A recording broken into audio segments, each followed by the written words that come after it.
अस्सलाम वालेकुम। Sindh online school में अवां शागिर्दनि खे भलीकार।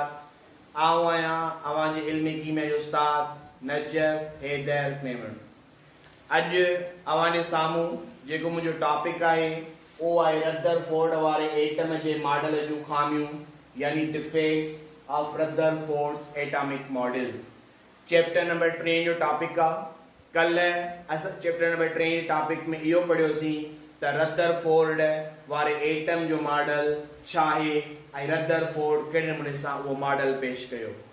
अॼु इन रदरफोर्ड जे एटमी मॉडल में जेके डिफेक्ट्स या वीकनेसेस आहिनि उन्हनि जे मुतलिक़ पढ़ंदासीं। रदरफोर्ड जे मॉडल में 2 वीकनेसेस नज़र आयूं।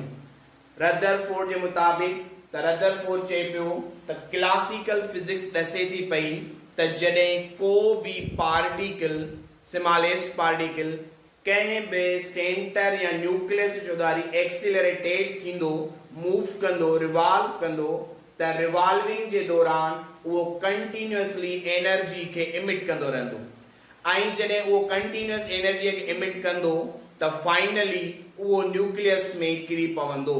यानी इहो कॉन्सेप्ट हुयो असां वटि according to the classical physics जेको रदरफोर्ड ॾसे पियो।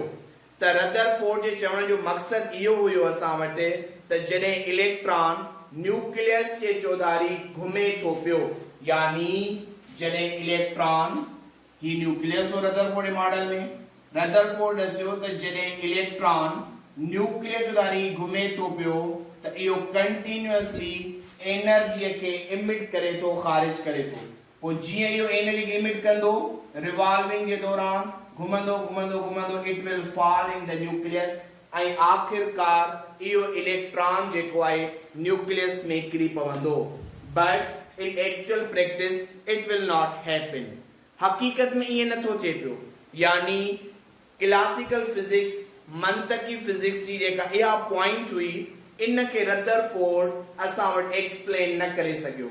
यानी हिकिड़ो डिफेक्ट इहो नज़र आयो त यानी according to the classical physics if electron revolves around the nucleus then it emits energy and finally it will fall in the nucleus, but in actual practice it will not happen। हकीकत में ईअं नथो थिए पियो।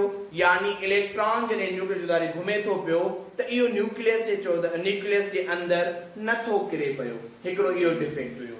उन खां बाद में ॿियो डिफेक्ट इहो रदरफोर्ड ॾसियो त if electron emits energy continuously then the continuous spectrum will be obtained। यानी जॾहिं इलेक्ट्रॉन न्यूक्लियस जो दारी घुमे थो पियो त उहा जेका एनर्जी ख़ारिज करे थो पियो, जॾहिं इलेक्ट्रॉन जी इन एनर्जीअ खे असां प्रिज्म मां क्रॉस कराईंदासीं त असांखे जेका शुआई पट्टी मिलंदी, यानी जेको स्पेक्ट्रम मिलंदो, उहो स्पेक्ट्रम असां वटि कंटिन्यूअस स्पेक्ट्रम हूंदो। इहो चवण हुयो असां वटि रदरफोर्ड जो त जॾहिं इलेक्ट्रॉन न्यूक्लियस जे चौधारी कंटिन्यूअसली घुमंदे कंटिन्यूअस एनर्जी खे इमिट करे थो पियो, लगातार एनर्जी ज़ाया करे थो पियो, त असांखे जेको स्पेक्ट्रम यानी शुआई पट्टी मिलंदी उहा बि कंटिन्यूअस हूंदी, यानी लगातार शुआई पट्टी हूंदी। पर हकीकत में जॾहिं असां ॾिसूं पिया त इलेक्ट्रॉन जॾहिं न्यूक्लियस जो दारी घुमे थो पियो त उनजी जेका इमिटिंग एनर्जी आहे उन इमिटिंग एनर्जीअ में कंटिन्यूअस स्पेक्ट्रम जे बजाय असांखे लाइन स्पेक्ट्रम मिले थो पियो।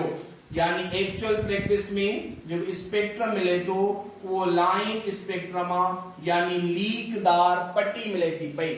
यानी इन कंटिन्यूअस स्पेक्ट्रम ऐं लीकदार स्पेक्ट्रम वारी मंतिक खे जेको आहे रदरफोर्ड असां वटि एक्सप्लेन न करे सघियो।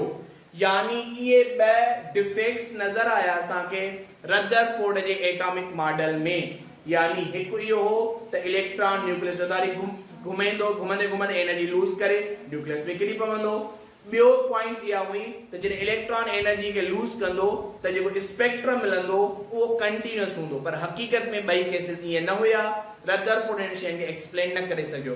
रदरफोर्ड खां बाद में नील बोर नाले हिकिड़ो साइंटिस्ट आयो जंहिं रदरफोर्ड जे नुक़्सनि खे, इन्हनि खामियुनि खे, इन्हनि डिफेक्ट्स खे दूर करे ऐं रदरफोर्ड वारी ॻाल्हियुनि खे एटम खे दुरुस्त करार ॾेई करे इन नुक्स बयान ख़तम करे ऐं इनखे सो पंहिंजो नओं मॉडल पेश कयो जंहिंखे असां नील बोर वारो एटॉमिक मॉडल सॾियूं था पिया, जेको इंशाअल्लाह असां अॻिले लेक्चर में पढ़ंदासीं। इहो हुयो असां वटि defects of the Rutherford's atomic model. Thank U very much.